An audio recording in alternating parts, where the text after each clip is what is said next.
बिस्मिल्लाहिर्रहमानिर्रहीम। आप सारे मीडिया फ्रेटर्निटी का सबसे पहले शुक्रिया अदा करते हैं कि आप शॉर्ट नोटिस पे एक हमारे इस पीसी के लिए आए। हम सबसे पहले हम एक अनाउंसमेंट करना चाहते हैं आज कि इंडियन यूथ कांग्रेस ने एक इनिशिएटिव लिया है, यंग इंडिया के बोल नाम का एक प्रोग्राम एक स्टार्ट किया है लद्दाख में, जो पिछले 5 साल से पूरे देश में चल रहा था।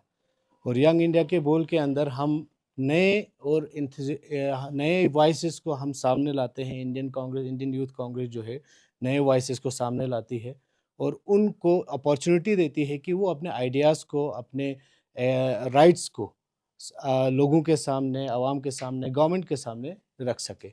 तो इस यंग इंडिया के बोल प्रोग्राम का एक 5वां सीज़न किक स्टार्ट हुआ था कुछ दिन पहले दिल्ली में।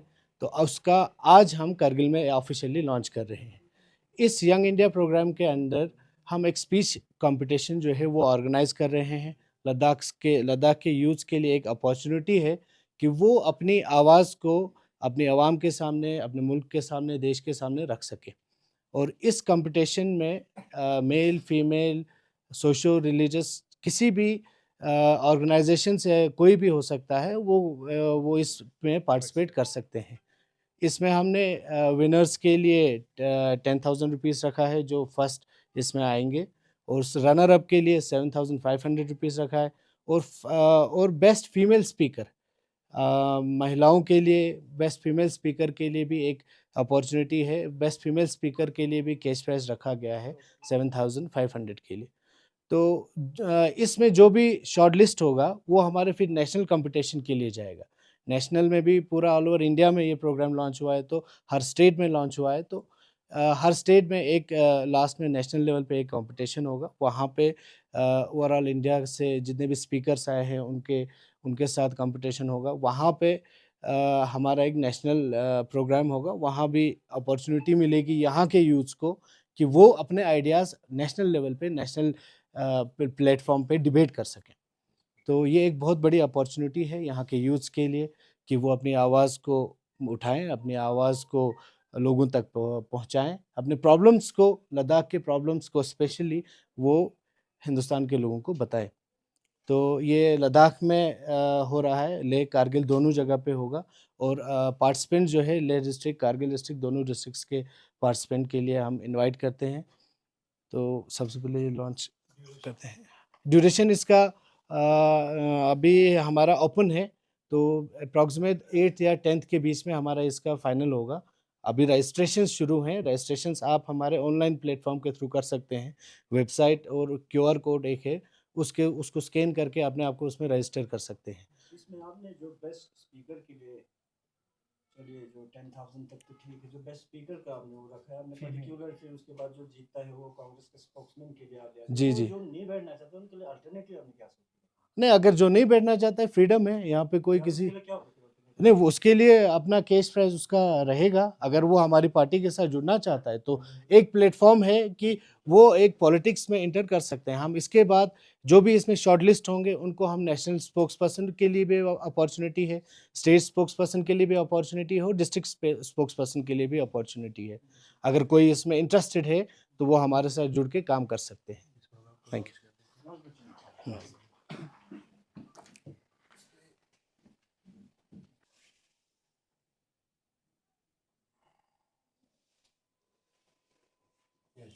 ओके। तो ये कुछ इश्यूज़ हैं जिन पे आज हम थोड़ा आपसे बात करना चाहते हैं। सबसे पहले तो जो डेली वेजेस का जो सैलरी हाइक का एक ये आया है नोटिफिकेशन गवर्नमेंट की तरफ से। तो ये एक बहुत बेहतरीन एक स्टेप लिया है यूटी एडमिनिस्ट्रेशन ने एमएचए की तरफ से कि जो लॉन्ग पेंडिंग डिमांड्स थी डेली वेजेस की, उसको फुलफ़िल किया गया है। हम इस स्टेप को वेलकम करते हैं। एलजी साहब को इसका मुबारकबाद देते हैं और साथ ही साथ हमारे एमपी साहब का भी इसमें ये रहा है, तो उनके लिए भी, हर किसी के लिए मुबारकबाद है डेली वेजेस के प्राइस उनकी जो सैलरी हाइक को लेके। तो साथ ही एक इश्यू है जो पीएससी को लेके है। हमारे जो लद्दाख पब्लिक सर्विस कमीशन का जो फॉर्मेशन है उसको लेके है। पिछले 6 साल से हम सुनते आ रहे हैं कि लद्दाख में अलग पीएससी बनाया जाएगा। लद्दाख के लिए एक अलग पब्लिक सर्विस कमीशन बोर्ड बनाया जाएगा। लेकिन कहीं पे भी उस चीज़ के ऊपर ना कहीं कोई गवर्नमेंट प्लेटफॉर्म पे कोई डिबेट नहीं है, कोई कुछ नहीं है। अगर हमारी केडीए और एपेक्स जो है वो पिछले 3-4 सालों से 4-5 सालों से जो 4 पॉइंट एजेंडा के ऊपर काम कर रही है, लेकिन उसके ऊपर हमें दिख नहीं रहा है कि कोई गवर्नमेंट जो है कोई सीरियसनेस दिखा रही है या कोई कंक्रीट सॉल्यूशन जो है हमारे यूथ के लिए ला रही है। एक अभी एक हमारे जब से यूटी बना है तब से हमारे पास ये आउटसोर्सिंग का इश्यू जो है वो बहुत बढ़ गया है। आउटसोर्सिंग जो है आप लद्दाख के यूथ के साथ एक धोखा कर रहे हैं। हमारे हिसाब से एक एक एजुकेटेड यूथ जो अपनी ज़िंदगी के 15 से 20 साल एक डिग्री को, एक प्रोफेशनल डिग्री को, एक नॉन प्रोफेशनल डिग्री को, एक स्किल डिग्री को कंप्लीट करने में लगाता है, उसको आप मजबूर कर रहे हैं कि वो 20,000 की, 15,000 की एक मिनिमम सैलरी में आके यहाँ पे जॉब करे। ये सबसे बड़ा धोखा हमारे यूथ के साथ, हमारे एजुकेटेड यूथ के साथ, हमारी यूटी एडमिनिस्ट्रेशन या सेंट्रल गवर्नमेंट इसमें रिस्पॉन्सिबल है, जो ये धोखेबाजी हमारे साथ चल रही है यहाँ पे। तो हम चाहेंगे कि Ladakh administration, UT administration, LG साहब इसमें पर्सनल इंटरवेंशन करें। 6 साल का गैप एक यूथ के लिए उसकी लाइफ का एक गोल्डन पीरियड होता है। उसके उस गोल्डन पीरियड को आप कहाँ ले जा रहे हैं? आप यूथ्स को क्या दे रहे हैं? क्या पॉलिसी है गवर्नमेंट के पास? आप आउटसोर्सिंग के ऊपर तो डिपेंड नहीं रह सकते हैं ना। आप हर टाइम अभी जैसे समग्रा का एक इश्यू है। समग्रा के इश्यू पर वो क्या कर रहे हैं कि हर साल नया रिक्रूटमेंट निकाल रहे हैं और इसी चक्कर में आप साल के 2 महीने तो उसी रिक्रूटमेंट प्रोसेस में लगवा रहे हैं। और अब कोई कोई किसी को कहीं दूर दराज जब भेजा जाता है तो वो बीच में छोड़ देता है। तो सफर एट द लास्ट फिर से हमारे स्टूडेंट्स कर रहे हैं। तो इस चीज के लिए एक कंक्रीट सोल्यूशन की जरूरत है। इंफ्रास्ट्रक्चर डेवलप कर रहे हो आप, ठीक है, इंफ्रास्ट्रक्चर आप हर चीज में, हमारे हॉस्पिटल्स बेहतर बन रहे हैं, हमारे स्कूल्स बेहतर बन रहे हैं, ठीक है, लेकिन हमारे एजुकेटेड यूथ के लिए क्या पॉलिसी है गवर्नमेंट के पास, और हमारे सिक्योरिटी के लिए क्या पॉलिसी है? कुछ चीजों के ऊपर गवर्नमेंट को सोचना बहुत जरूरी है। 6 साल तो आपने हमारे निकाल दिए कि पीएससी बनेगा भाई, बनेगा बोल के, लेकिन अभी तक पीएससी के ऊपर कोई भी हमारे पास कोई कंक्रीट सोल्यूशन नहीं है। हमारी एपेक्स और केडीए के जो रिप्रेजेंटेटिव्स हैं उन्होंने आपको रिकमेंडेशन भी की थी कि हमें जब तक पीएससी सेपरेट नहीं बनता है तब तक आप हमारा पीएससी जो है जेके के साथ उनको बोले कि वो रिक्रूट करें, लेकिन उसके ऊपर भी कोई सीरियसनेस नहीं है। गवर्नमेंट के पास कोई पॉलिसी ही नहीं है। तो इन चीज़ों के ऊपर थोड़ा-सा मैं एलजी साहब से इसका रिक्वेस्ट करता हूँ कि आप थोड़ा-सा पर्सनल इंटरवेंशन कीजिए इस पे, और लद्दाख के यूथ्स को, लेह कारगिल के अवाम को आप धोखा ना दीजिए, आउटसोर्सिंग के नाम पे, कॉन्ट्रैक्चुअल्स के नाम पे, टेम्परेरी एंगेजमेंट्स के नाम पे।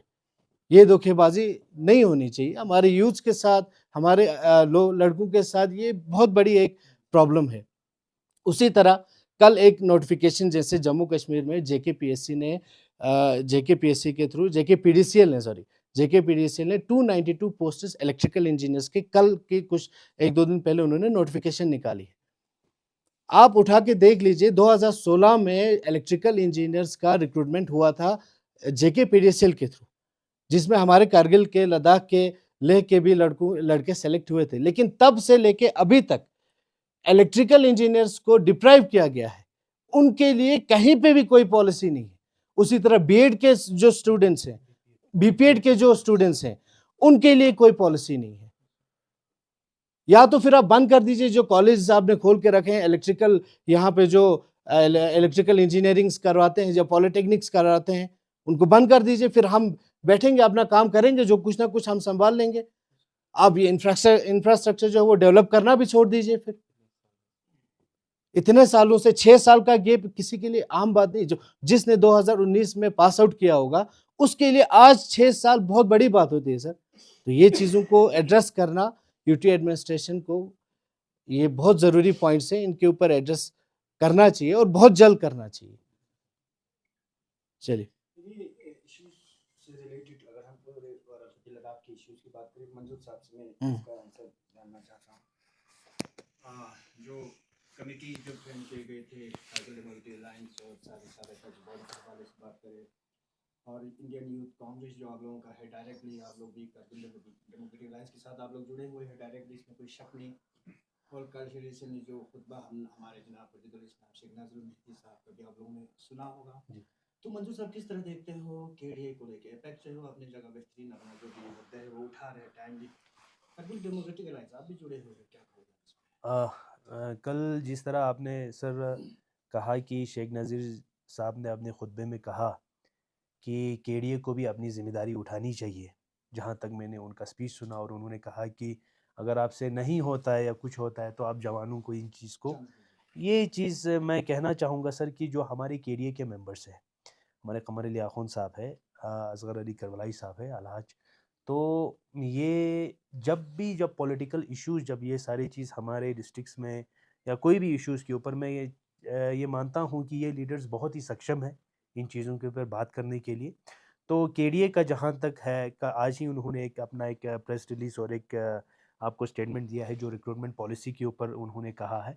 और सेकंड चीज़, जो एमएचए जो टॉक्स डिले कर रही है, उसमें तो सफ़र केडीए ही नहीं हो रहे, उसमें एपेक्स भी हो रहे हैं। बेशक एपेक्स अपने हिसाब से कुछ प्रेस कॉन्फ्रेंस करके ये बता रहे हैं कि टॉक्स को आप रिजॉल्व कीजिए, तो वो मैं खाली एपेक्स या खाली केडीए की जिम्मेदारी नहीं समझता हूँ। वो हर एक लद्दाख वासी जो भी सोसाइटी के लिए काम करना चाहते, जो भी आपके मजहबी इदारे हैं, जिस तरह शेख नज़ीर इस मुद्दे को उठा रहे, कल आईकेएमटी से भी आ जाए, कल ये अंजुमन साहिब जमान से भी आ जाए, तो इन हम सबको बहुत ही ये कंसर्न रहना चाहिए कि ये टॉक्स क्यों डिले हो रहा है। क्योंकि जब तक ये टॉक्स डिले नहीं होंगे, तब तक आमिर भाई ने भी कहा, जो पब्लिक सर्विस कमीशन जो हमारा था, तो इसके ऊपर भी हम कोई बात नहीं आगे बढ़ा सकते, क्योंकि इन टॉक्स की डिले होना ये साफ दर्शाता है कि जो सेंट्रल में बैठी हुई सरकार है वो लद्दाख के प्रति और हमारे जो 4 पॉइंट एजेंडा के प्रति उनका कोई अभी सीरियसनेस हमें नहीं दिख रहा।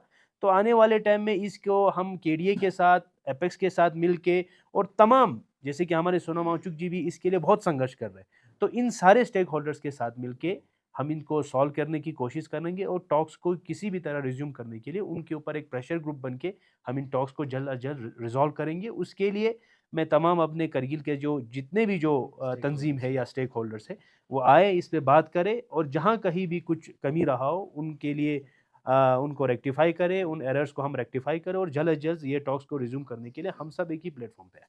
इंडियन नेशनल कांग्रेस पे अगर हम बात करें, चाहे रूलिंग में हो या अपोजिशन में हो, हमेशा ये ब्लेम रहा है कि कभी आज तक जो है करगिल के मुद्दों को लेके आप लोगों ने कभी नहीं लड़ा, चाहे अपोजिशन में हो या चाहे रूलिंग में हो। देखिए तो सर, मैं डिस्ट्रिक्ट कांग्रेस करगिल की बात नहीं कर रहा हूँ, Indian national Congress youth Congress की बात कर रहा हूँ, तो किस तरह देख रहे हो आप इसको? सर जब से हमारे इलेक्शन होके, जब से हमारी बॉडी ये बनी है, तो तब से हर प्लेटफॉर्म पे, जब भी अभी रिसेंटली समग्र के टीचर्स का जो इशू था, प्लस उसके बाद जो बीपीएड, जो हमारे फिजिकल एजुकेशन के जो बच्चे हैं जिन्होंने बीपीएड करने के बाद अभी तक उनके लिए कोई समग्र के थ्रू या यूथ स्पोर्ट्स एंड एसोसिएशन के थ्रू कोई भी ऐसी पोस्ट नहीं है कि हम इन बच्चों को भी आउटसोर्सिंग के थ्रू ही, क्योंकि अभी तो पूरे यूटी लद्दाख में आउटसोर्सिंग ही चल रहा है, इसी के थ्रू भी हम इनको किसी भी हद तक कुछ एम्प्लॉयमेंट दे पाए। तो इसके लिए भी जो बीपीएड वाला मुद्दा है वो यूथ कांग्रेस जो है वो उठा रही है। साथ में आपको 292 पोस्ट जो हमारे स्टेट प्रेसिडेंट आमिर भाई ने कहा, जो इलेक्ट्रिकल के पोस्ट है, आफ्टर एब्रिगेशन, जब हमारे ये दो जो ऑर्गेनाइजेशन जो है स्टेट पीडीडी और लद्दाख यूटी पीडीडी जो अलग हुए, उसके बाद ये भी पॉलिसी नहीं है कि इन दोनों में किस तरह हम नए इंजीनियर्स को रिक्रूट करें। तो इनके मुद्दे और कोई भी मुद्दे जो आज हमें यूथ लेके आ रहे हैं, तो हम हमेशा उन मुद्दों पे बात कर रहे हैं। तो हमारी बॉडी बन के भी 1-2 महीने ही हुए, तो चाहेंगे कि आइंदा भी बहुत सारे मुद्दों पे हम बोले, और बेशक ये शिकायत लोगों का रहना भी चाहिए कि हम नहीं कर रहे हैं, लेकिन हम ये कोशिश कर रहे हैं कि कुछ हद तक हम इन चीज़ों को पूरा करेंगे, और सारी शिकायतों पे जो हमें जेन्युइन लगे, जिसके पास हमारे पास डॉक्यूमेंटेड प्रूफ हो, और जिसको यानी प्रोटेक्ट करने के लिए वो सारे हमारे पास सब डॉक्यूमेंट्स हो, तो उन बातों को हम हमेशा आप लोगों के सामने रखेंगे। मंजूर साहब, अभी रिसेंटली सुनने में आया कि पीडीडी डिपार्टमेंट अब प्राइवेटाइज होने जा रहा है। ऐसे में ये भी सुनने में आया कि अब इलेक्ट्रिक बिल जो है हाइक भी हुआ है, तो इसको लेके कांग्रेस का क्या टेक रहेगा, और आपकी तरफ से किस तरह की इनिशिएटिव लेंगे कि आवाम के इन मुश्किलात को हल करने के? देखिए सर, आपने देखा होगा मूसा साहब, आपके ही गांव के लोगों ने एक प्रेस कॉन्फ्रेंस किया था आपके थ्रू, जिसमें प्राइस हाइक की बात थी, और मैं खुद भी अपने गांव में या अपने इलाके हर जगह से जहां से भी हमें रिस्पॉन्स आ रहा है ये कह रहे हैं कि पीडीडी के बिल्स में हाइक। तो इसमें सरकार को इंटरवीन करना है, और हमारे जो ये लद्दाख ऑटोनोमस हिल डेवलपमेंट काउंसिल की जो अभी सरकार है, जो एग्जीक्यूटिव काउंसिलर जो इनके साथ अभी कोलैबोरेट में है, उनको आना चाहिए और इनको देखना चाहिए कि ये क्यों आ रहा है। तो मैं समझता हूँ कि जब तक हम, ठीक है, एक प्रेस कॉन्फ्रेंस के थ्रू तो हम इस चीज़ को सॉल्व नहीं कर सकते, लेकिन ये है कि अगर इस चीज़ को हम सब के लिए ही यही एक बड़ी कंसर्न है, तो हम सब जब इसमें आके इस चीज़ को एड्रेस नहीं करेंगे, तो मैं नहीं समझता हूँ कि खाली हम प्रेस कॉन्फ्रेंस करने से या इस बात को आपके थ्रू पहुंचाने से ये प्रॉब्लम हल होने वाली है। ये तो टेक्निकल प्रॉब्लम है, उसमें मीटर्स में पता नहीं क्या प्रॉब्लम है, उसके बगैर टेक्नीशियंस की क्या प्रॉब्लम है, और हाँ, टैरिफ जो चढ़ के आ रहा है वो किस वजह से है, कईयों को बहुत कम आ रहा है, कईयों को ज़्यादा आ रहा है। तो एक नया एक सिस्टम हमारे इधर, नया टेक्नोलॉजी हमारे इधर, नया मीटर सिस्टम आया है, तो उसको कंसर्न डिपार्टमेंट को साथ में लेके सॉल्व करने की ज़रूरत है सर। Thank you.